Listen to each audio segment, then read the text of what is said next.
Before you start your course, we'd like to show you how to use the Education for Equity website. We pride ourselves in delivering a high-class, second-to-none experience for teachers across the country. In this video, you'll learn how to view your dashboard, how to submit assignments, how to learn from other teachers taking this course, and how to fill out the final survey and obtain the credits that you need. Now, we've heard teachers say again and again, "I never thought that taking an online class would provide me much value. But after taking a course with Education for Equity, I am convinced that online education can be both fun and empowering." We fully realize that you are busy, and that to take a course with us, that you had to make a conscious decision to sacrifice precious time. For this reason, the format of our courses are such that all you have to do is to start from the top of the course webpage and go down lesson by lesson until you reach the bottom. This minimizes the number of clicks that you have to make to get through our course, and it makes it easy for you to pick up where you left off. For those of you who are new to online education, we suggest that you set aside a few hours on a weekend to do your first lesson, and once you're finished with that lesson, pause a bit and ponder what you've learned before going on to the next lesson. Then you can do another lesson that same weekend or start your second lesson during an evening of your work week. The key, though, is to find a pace that works for you. Otherwise, if you try to do too much at a time, you'll get what we call education indigestion. So sit back, relax, and enjoy the rest of this video where we demonstrate the rich variety of features that will make your life easier. During this brief video, we would like to show you some simple steps so that you can get the most out of this educational platform for the sake of your learning experience with Education for Equity. The way to get to Education for Equity is you go ahead and you can type in a URL, educationforequity.com, and then you'll notice that the Education for Equity website pops up. If you want to log in, you go ahead and you look for My Account. By scrolling over My Account, you get a username box. Go ahead and type in your username, or you can even type in your email address. I'll put my email address there, and then your password, and click Login. And it brings me back to the home page. And if I scroll over My Account, I know I'm logged in because it only shows me the option of Log Out. To get to my dashboard, go ahead and click on My Account, and then it says, click here to access your courses. Go ahead and click on that link, and it shows you the courses that you are enrolled in. One thing we'd like to point out is, if you look at what's highlighted here, you can see the date in which this course expires. So I'm enrolled in Lifting Every Voice through Creative Writing and Publishing, and this course expires May 31st, 2019 at 3:45 p.m. To go to the course, go ahead and click on the link that gives the title, and that brings you to the actual course itself. I'm logged in right now as a manager, and so I'm going to switch my role to a student so that I see exactly what you see. So when you get to your course, you should see something like this. It's very simple to go through a course. Your first module is just an introduction. Just start from the top and go ahead and read through all the way to the bottom. And as you actually go through the course will actually check off different sections of the course that you finished. So one way, if you log out and come back the next day to find out where you were, is you just look at the right side and you look for where the check boxes have stopped. And then you can pick up where you left off. If I go ahead and click on Course Overview, I can see a video and I can go ahead and play that video. Now there's something we'd like to mention here. Many times we'll hear of teachers while they're on their school district campus unable to get to YouTube videos. The reason that happens is because oftentimes your IT administrator sets up a firewall so that the average student at your school can't go to YouTube and look at inappropriate material. So what you should do in that situation so that you can get past that firewall is just go ahead and email us. Let us know you need the URL to the actual YouTube video, and we will send you the URL, and then you'll need to log in with your district account in order to see it after you put the URL in your browser.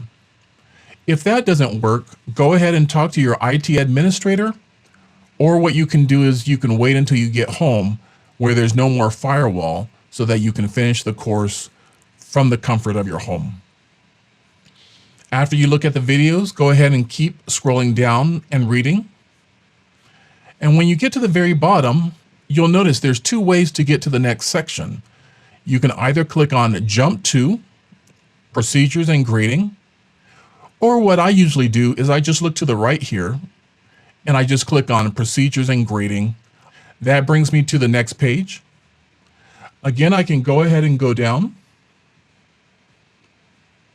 And you'll notice at times it'll ask you to do some homework. Let's keep going.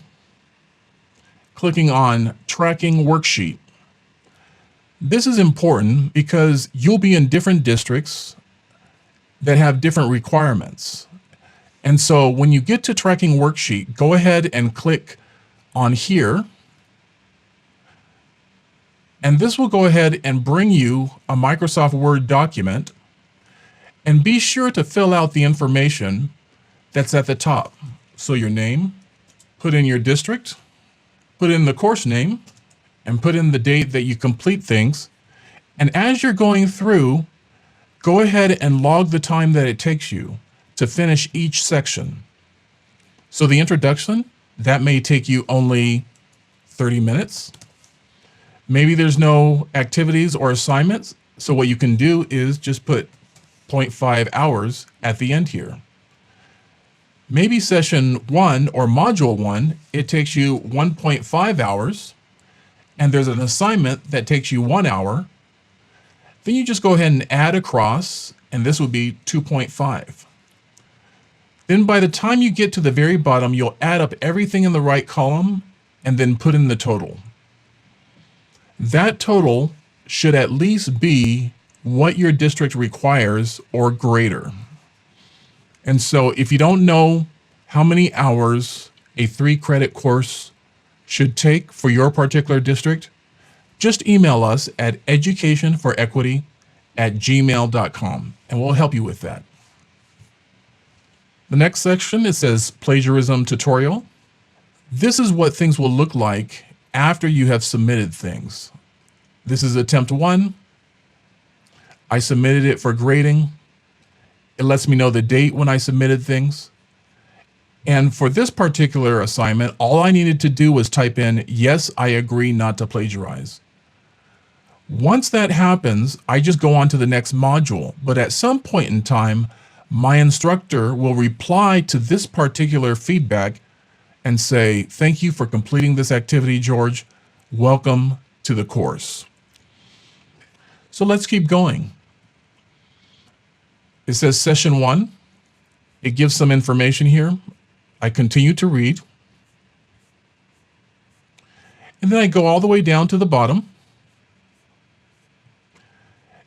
And then I click on assignment 1. For assignment 1, it's asking me to answer some questions. Sometimes what teachers do is they'll just copy the questions. And then what they'll do is they'll go ahead and just enter the information right into an online text box.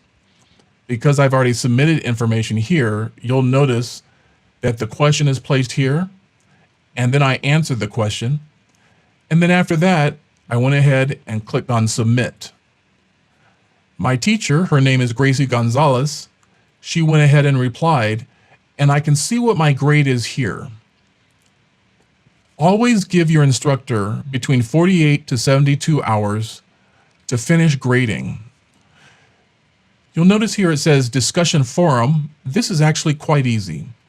To post on a discussion forum, All you need to do is, after reading the beginning portion, just click on Add a New Discussion Topic. Go ahead and put your name for the subject, and then you can type whatever you like here to post to the forum. Be aware that when you post something to the forum, all of the other teachers who are taking this class can benefit from your submission. If for some reason you don't like what you posted, you can come back the next day and you can either edit your post or you can delete it. You would just click on Post to Forum here once you're done. I'm going to actually hit Cancel because I don't want to post something that confuses other teachers. But look at this long list. These are all posts that other teachers have posted to the forum. It provides an outstanding opportunity to see what your colleagues have said and allows you to learn from them. Then you can continue and click on Quiz. Go ahead and click on the button that's provided there. You can fill out the quiz. Very simple. And then you click on Finish Attempt. That's basically all you have to do in order to get through an entire lesson. Notice here that after you finish the quiz, you have to click on Submit All, and then you want to confirm, so you click Submit All and Finish. Now, one thing I'd like to show you, and in order to do that, I'm going to go ahead and return to my normal role, and as you scroll down, you'll notice in your normal role that different modules open as you finish the previous module. Eventually, you can get to module 11. And this is the course completion module. And for this, it's important that you go ahead and you click on Course Completion Survey, fill that out. Go ahead and click on Course Evaluation and fill that out. And once you're done with that, you should receive an email that says, "Congratulations, you are all finished." Then we do the rest of the work to go ahead and submit information for you to your district. If for some reason you would also like to add graduate credits after you've finished your course, go ahead and email educationforequity@gmail.com and just say, "I would also like to purchase graduate credits."